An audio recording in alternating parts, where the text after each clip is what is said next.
escuela. A veces uno no es consciente del lugar donde está estudiando, del lugar donde está parado. Es muy difícil para mí hablar sin emocionarme, por la sencilla razón de que estoy en el patio de una de las más grandes escuelas de América. No les quepa la menor duda. Este centro de estudio fue punto de referencia de la historia de la educación de nuestro país. No hay duda.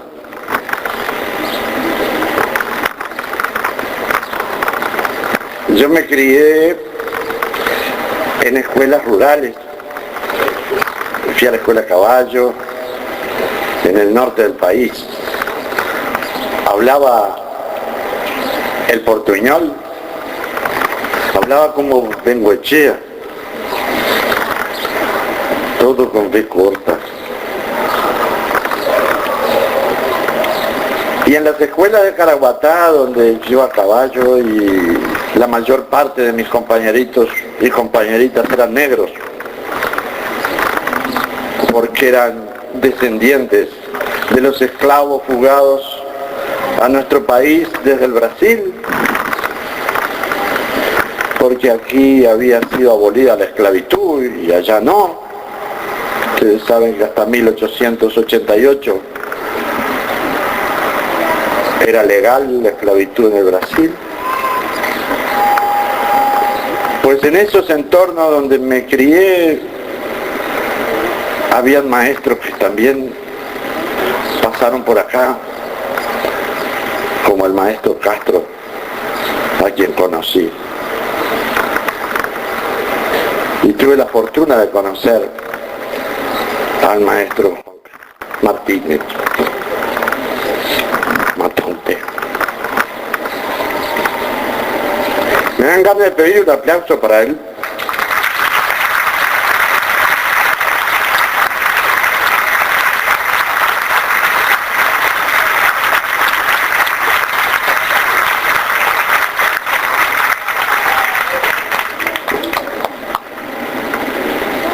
En esos tiempos esta era una escuela que se ocupaba de los niños difíciles y que venían de mundos difíciles, de familias muy pobres, y que sin embargo mi madre decía, le venía diciendo en el viaje a un amigo, que es posible vivir en la miseria sin volverse miserable. Y vivir en la pobreza nos enseña muchas cosas. Ustedes saben que es frecuente escuchar en el centro de la ciudad decir la palabra yo.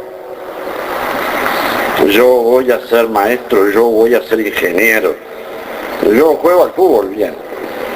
Pero ¿sabe cuál es la palabra sagrada que se usa en estos sitios? Es la palabra nosotros. La palabra más hermosa que se conoce. La palabra nosotros. Y cuando uno dice la palabra nosotros, no solamente está involucrando, teniendo en cuenta, pensando en quienes nos rodean, sino que también estamos pensando en quienes nos hicieron ser como somos. Nuestra madre, nuestro padre, la abuela, el abuelo. Y ustedes saben que hoy es muy difícil construir la palabra nosotros.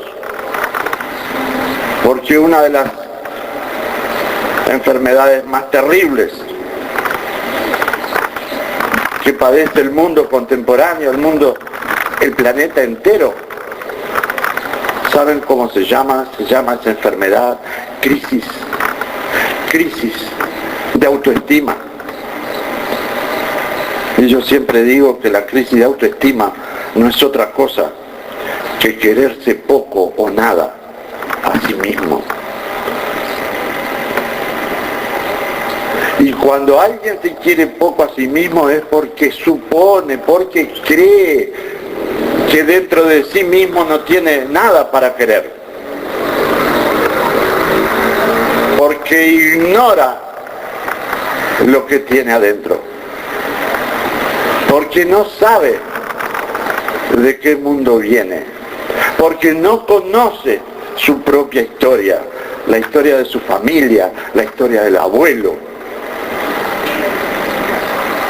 Hoy es frecuente ver cómo se ha roto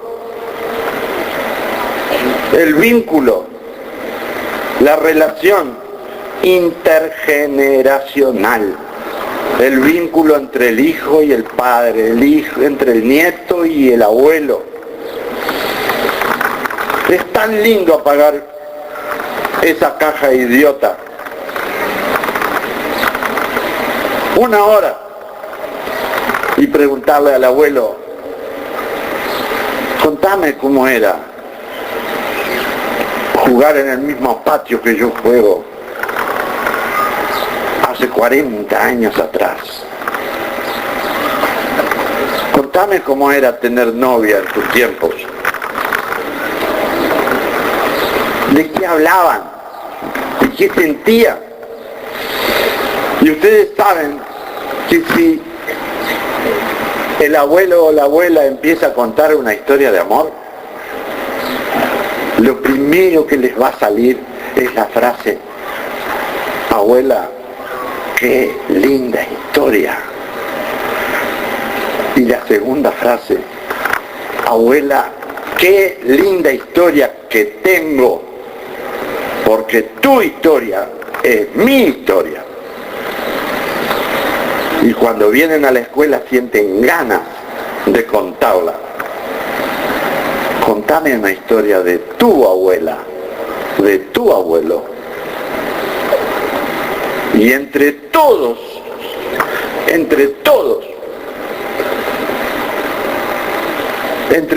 aquellos que sumamos nuestras historias, ¿saben qué hacemos?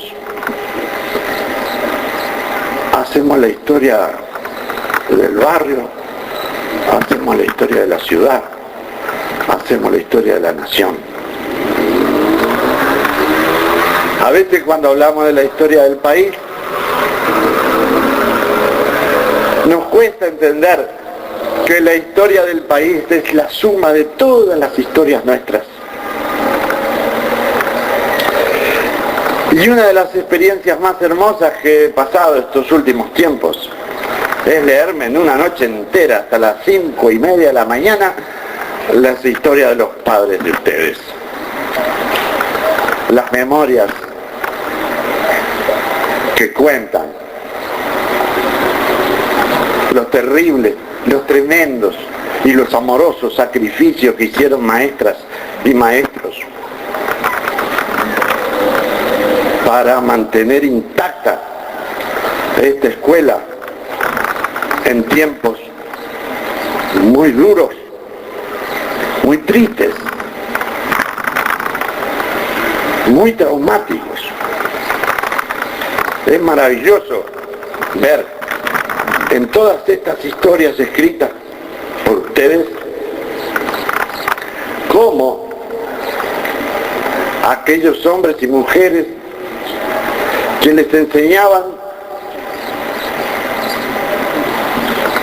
cómo la célula se iba convirtiendo en un ser vivo a través de los huevos de una gallina, hasta que salían los pollitos. Y el maestro Martínez Matón te iba poniendo un huevo por día, sobre la mesa, sobre el escritorio, para mostrarles en qué situación estaba la yema donde estaba gestándose un pollito en el tercer día, en el cuarto día. Son 22 días. Son 22 días el tiempo que demora en hacer un pollo. Pues el maestro puso, miren qué historia impresionante, el maestro puso 22 huevos en el nido de la gallina. Y hubo un día en que los niños vieron andar a la gallina con un pollito solo, al cual vieron nacer. Se habían sacrificado 21 pollitos para que todos entendieran el milagro de la vida, para que todos entendieran de que ante ese milagro encerrado en un huevo de gallina está también encerrado nuestro respeto a la vida del otro, a la vida de los animales, a la vida de la naturaleza. Y eso se enseñaba acá, en esta escuela, la escuela de Villa García.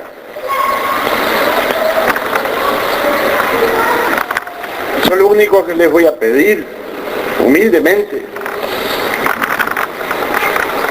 es que sean ustedes ahora los que empiecen a vivir una vida en la cual la memoria juegue un papel importante, decisivo. No hay nada más triste que no tener nada que recordar. Y les puedo asegurar